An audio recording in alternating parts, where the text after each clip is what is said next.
let's move on to our next topic.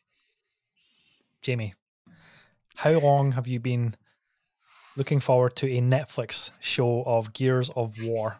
Yeah, ever since Batista was born.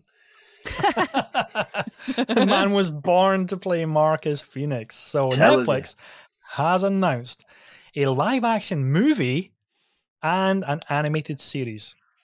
So this is coming from Game Informer. The first Gears of War game was released 16 years ago today. Man, I feel old. And Netflix is celebrating and announcing plans to adapt the series into both a live-action film and an adult animated series. That clarification there sounds really cool, because then I'm thinking, oh, could it be like Cyberpunk Edge Runners anime, where it's like could be ultra violent, kind of needs to be ultra violent, and it's that vibe to everything as well.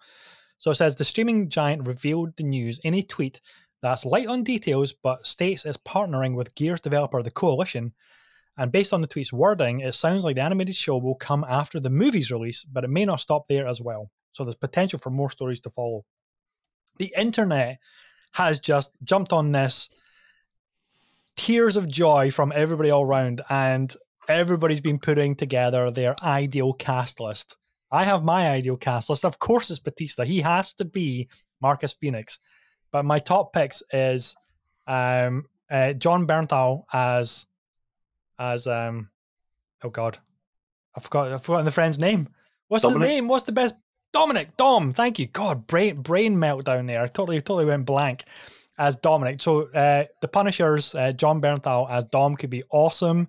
Terry Crews has to be Coltrane. I think he is perfect casting. He's got the physical presence of it. He's got the personality. And I was going back and forth on this. Everybody seems to be posting Ryan Reynolds would be great as Baird. I'm going to reject that, and I'm going to go for Anthony Starr, a.k.a. Homelander from The Boys, as my Baird. I think that could be really cool casting. But I'd love to just get both of your thoughts on a Gears of War movie, an animated series, and potential your dream team for the casting. Sarah? I've not played Gears of War, so... Get off the show! Get off the show! No, that's a lie. That's a lie. I have played a session of it, and it was fucking great, but I don't have any like knowledge of the whole franchise and everything. So I wouldn't be able to say who I think should be cast, but I love companion things for games. It's so cool having like TV shows and podcasts and I don't know, whatever else anybody wants to make. I love that. It's so cool. It enriches the world. It's so nice to have really good fan service when it's done really well. Yep. I hope for people that are big fans of the franchise that this is like that it becomes what they want it to be. Like, I think that's the thing. Sometimes it can be a little bit like, oh, well, let's not talk about Super Mario too much, whether the new one or the previous one that we occasionally refer to. I'm starting a petition to get Chris Pratt cast as Marcus Phoenix. I will fight you. I feel like someone might come round to your house and you might not be on the next podcast if that happens. But yeah, basically, I think so long as it's what everybody hopes it will be, then I'm really happy. I'll probably watch it, and then I'll be like, I'll do that backwards thing where I'll go, oh, this is a great story. I'm going to go play the game now. Like, instead of what most people will be doing who are already fans of the game and will go and watch it because they love the game. So, yeah. Yeah. Well, it's that perfect timing of hype for game adaptations done really, really well. We're we're on the cusp of getting the HBO's The Last of Us TV show, which looks amazing. And obviously there's a lot of anticipation for that. Judging by the trailer, it looks like it's going to be done really, really well. Again, Gears of War, from the very first one that launched 16 years ago, we always felt this would be an incredible movie, but it needs an incredible budget and production team behind it to do it really, really well because of the makeup design, probably the CGI that would be required for a production like this to do it really, really well. And now we're at a stage where it could be done so well if they honor the original trilogy and maybe do their own thing with it with new characters and new side stories. It felt rich enough with enough kind of other factions going on, like the Pendulum Wars. I would love to see that put to film somehow, some way, which is obviously backstory for Marcus Phoenix and how he ended up in prison at the very beginning of Gears 1. The story with him and his father, and which is explored in the original trilogy. There's so many stories and little things that they can tap into. And the fact that they all look like friggin' like space marines that are being pulled from Warhammer and pumped full of steroids. Well, that's just whether they keep that aesthetic. Maybe not. I'm not too sure. Maybe they might make the other soldiers a little bit less, tree trunk neck, and just go with a little bit normal looking. They probably have to, but the potential is definitely there for a great series of spin-off stuff, because it's already had loads of spin-off novels. I know Karen Traviss is a writer of some of the best spin-off novels for the Gears of War series. Maybe they could tap Karen Traviss to come in and either consult or do some work on the writing of the show. Would be a great boon for the fan base, because they know how much she is regarded as one of the just a really good author to really get the series, really understand the series. But Jamie, let's hear your thoughts, pal. So Gears as a franchise I absolutely adore. I've played 1, 2, 3, Judgment, and and 4, but I haven't done 5 yet. Me and Al are working our way up to that one. Since playing the first one, I always thought the lore was perfect for a really grimdark series. Like, it needs to be dark, it needs to be edgy, it needs to be bloody. It has to be. Yep. Casting wise, I think you nailed it. I mean, Batista is Marcus Phoenix. There isn't an option there, because it just is. I like Burnt Alpha, Dom. I can kind of see Frank Grillo doing it as well, though.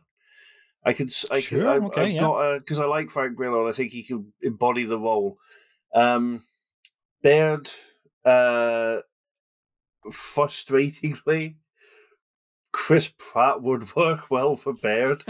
I can see it. I keep picturing like his character when he played. I forget the name, but in Magnificent Seven.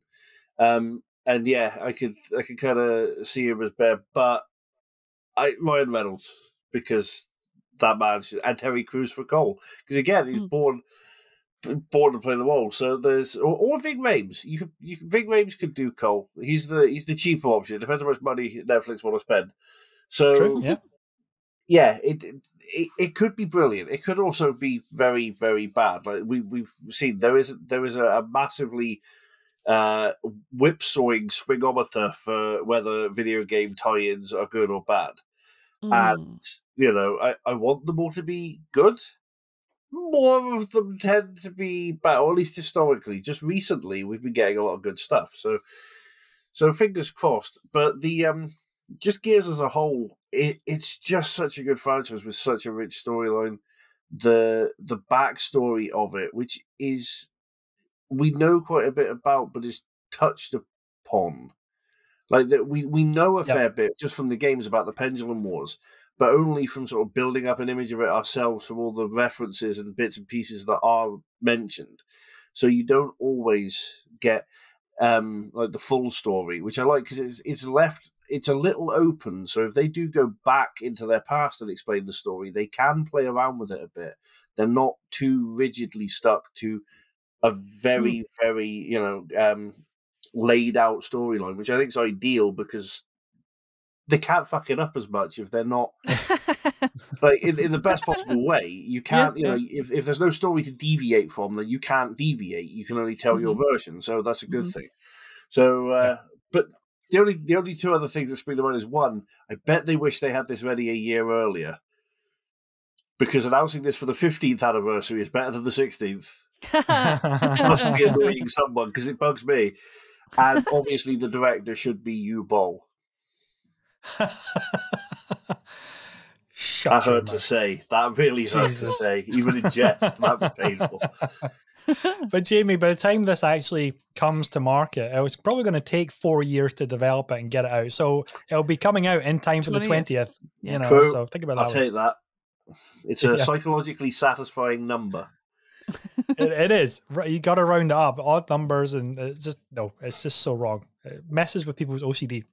Mm-hmm. But of course, before we move on to the next topic, if they do not cast John DiMaggio in the animated series, then what the fuck are we doing? What are we even doing? Because he's the voice of Marcus Phoenix, so he has to be cast. Give him whatever he wants, and just sign the voice actors to the animated show, and then we'll all be happy. That sounds. We don't want Chris Pratt cast in as the VO for the animated show. Please don't. Actually shivered then. So yeah, no, get all the original voice actors back from the games because they just nailed it.